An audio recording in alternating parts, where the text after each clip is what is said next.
Sometimes it really is just a fish story is the tagline for a very fun short film called The Catch. It won Best New York Short in the Adirondack Film Festival in 2020. The writer and director of The Catch is an associate professor of communications at SUNY Cortland. Samuel Avery joins us now to talk about his short narrative film. Hello, Sam. Hello, how's everybody doing? We're doing great here, and your film is so wonderful. You've made this short film that is very big on entertainment value from beginning to end, really, with this fisherman finding $100 bills floating in the water. What inspired you to make this film? I think what inspired me the most was that my wife was due with her first child, our first child, I should say, at the end of August back in 2018. And so, I had spent the entire summer with my buddy out fishing on the boat that's featured in the film. And I could kind of tell that perhaps that time of life was getting close to ending. And so me and my buddy, who always been fishing, we started kind of concocting different ideas in terms of little short films we might make. And I think the inspiration for the film really came from that kind of final deadline coming of the birth of my child and knowing that probably these long summer days out on the boat fishing with your friend are probably nearing to an end. So we wanted to memorialize that somehow. And so we made this little film.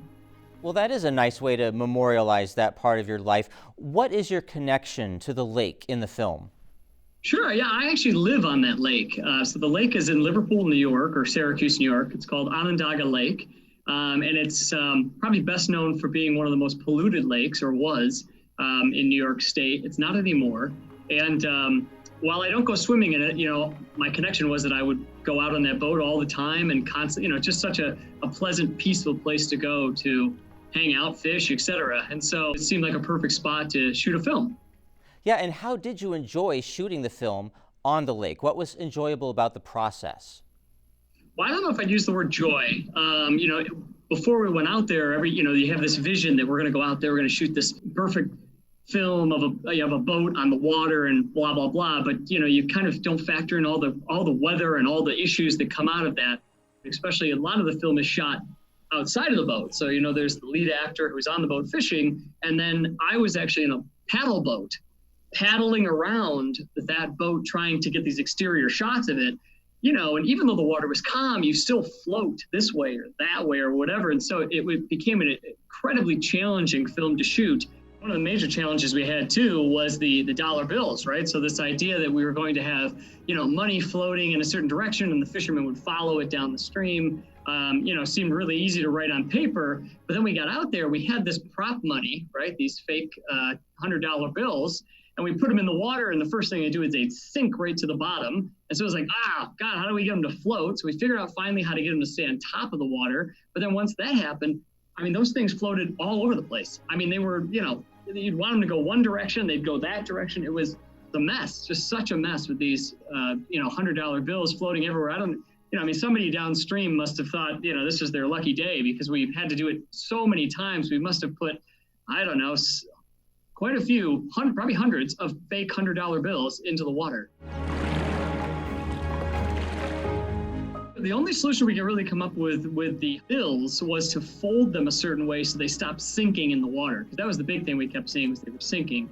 And then in terms of getting them to float a certain direction, we kind of had to just keep, putting a bunch of it in there. And then once they started to float the direction they were going, we would then try to reposition ourselves in a way that it seemed like it was planned that way, because the water does not cooperate in any way, shape, or form. So it was pretty nerve-wracking. But looking back on it, a lot of fun to talk about. And in the moment, it was kind of like, this is never going to work. We've screwed up everything. But it came together. Yeah, that might be why Spielberg did not want to shoot the sequel to Jaws. He was tired of working on the water. It is challenging. Well, this film has a very distinctive voice in it. I woke up early that morning, as I was known to do. I readied my supplies, found the perfect spot, placed my bait, and cast my line. How did you find the narrator? Yeah, it was a real challenge. I put out a casting call for a variety of voiceover artists, and I listened to them, and it just wasn't coming together. And then finally, I remember that I worked with an older man, David Hollenbach, who used to have a career in radio and film. And the minute I heard his voice, it just clicked. It was the voice that I had heard in my head when I wrote the script. All the pieces came together. And truly, for me, his voice is what makes the film. I think it's the best part of the whole package. I cast my line far and wide. Nice. Well, when I read the title of your film, The Catch, and knew it was about fishing, I wondered if this might be a film restricted to just people who enjoy fishing. Now, when I saw it, I realized that's not the case. It's appealing to a much wider audience than that. Yeah, absolutely. No, this film, while I do enjoy fishing, I am certainly not a fisherman myself. And so this film, I think it appeals more to trickery, right? When I think of the title, The Catch, I think of it more as the kind of the switcheroo at the end, right? The trickery that I'm playing on the viewer, as they're watching it. So that's, I don't typically consider it a fishing film, even though it's shot on the water and there's a fisherman included. I definitely think it appeals to a much larger audience.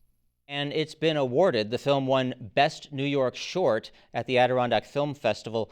What kind of honor is that for you? That was a great honor. I've been to the Adirondack Film Festival multiple times now, and they do an amazing, amazing job.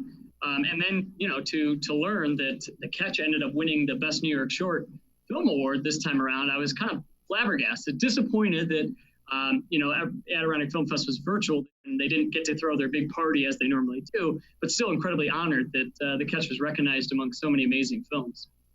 And at this point, we're going to continue the conversation in another video because we're going to talk about the ending of the story, and I'd strongly recommend you see the film first before any more of the plot is spoiled.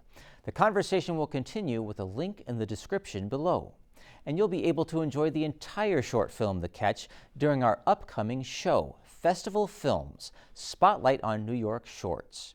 It's part of our Learning at Home programming for students and families. It airs Friday, January 28th at 1:30 p.m. on Mountain Lake PBS. Spotlight is supported by the Glenn and Carol Pearsall Adirondack Foundation, dedicated to improving the quality of life for year-round residents of the Adirondack Park.